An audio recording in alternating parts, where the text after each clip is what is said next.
Good morning, everyone. My name is Tanim Ahmed. I welcome you all for today online learning class. In this part, we will cover how to calculate the molecular mass and the mole concept topic. Let me try to make you understand all the topic.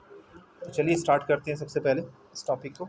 तो I hope कि आप मुझे ये कहने की ज़रूरत ना पड़े कि क्योंकि मैंने आपको बोला था कि लास्ट क्लास में जितने भी आपके क्वेश्चंस हैं, आपके एग्जाम्पल्स एनसीईआरटी के, उसको आप सॉल्व कर लेंगे कि किस तरह से आप उसको नेमिंग करते हैं।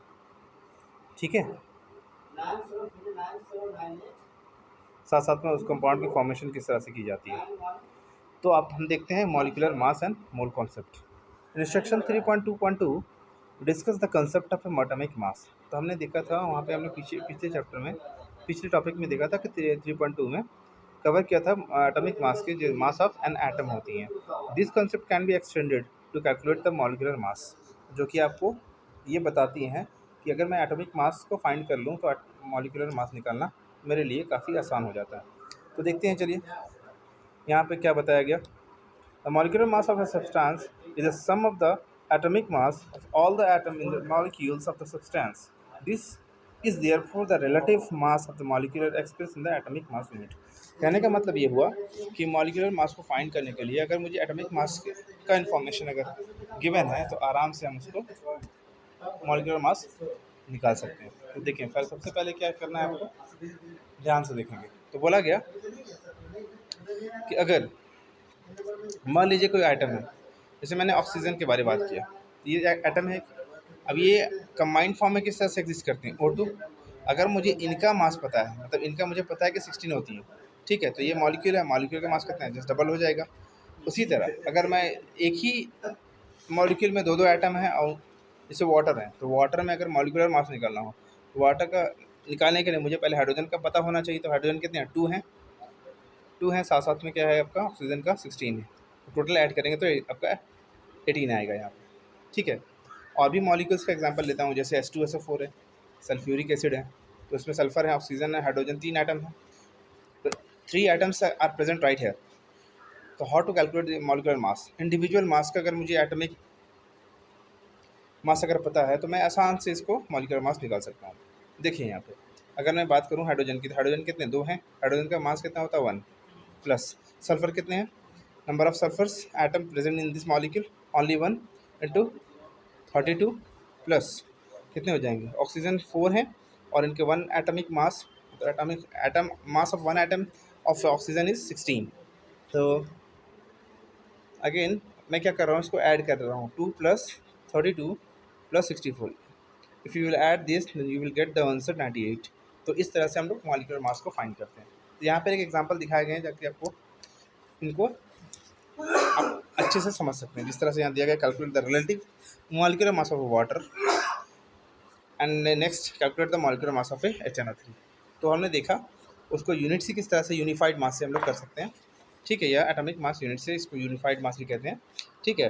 तो एटॉमिक मास में क्या, वाटर में क्या क्या हाइड्रोजन है और ऑक्सीजन है। तो हाइड्रोजन की एक एटम का मास 1 होती है, तो 2 atom present in this particular molecule, तो 2 into 1 plus 1 into 16 because oxygen only 1 oxygen present right hair.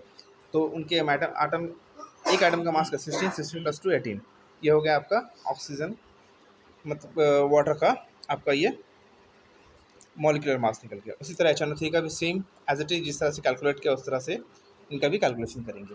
साथ साथ में अब आते हैं हम लोग formula unit mass.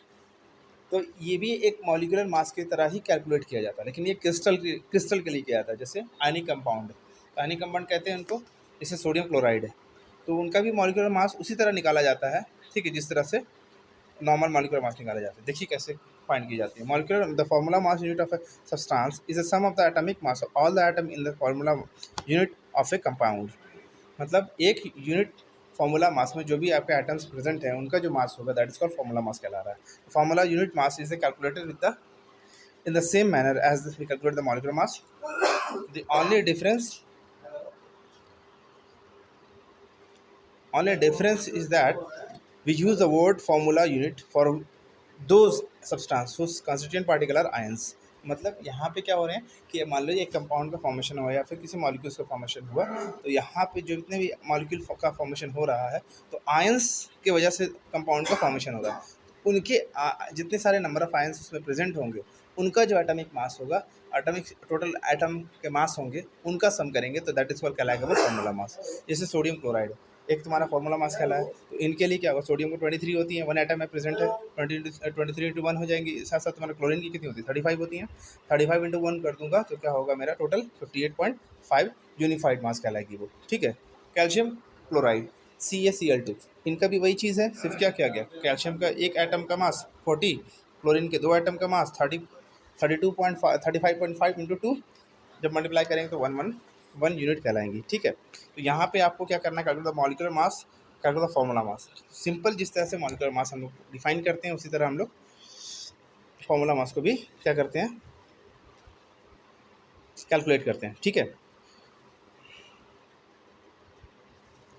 That's all for the today's class, thank you.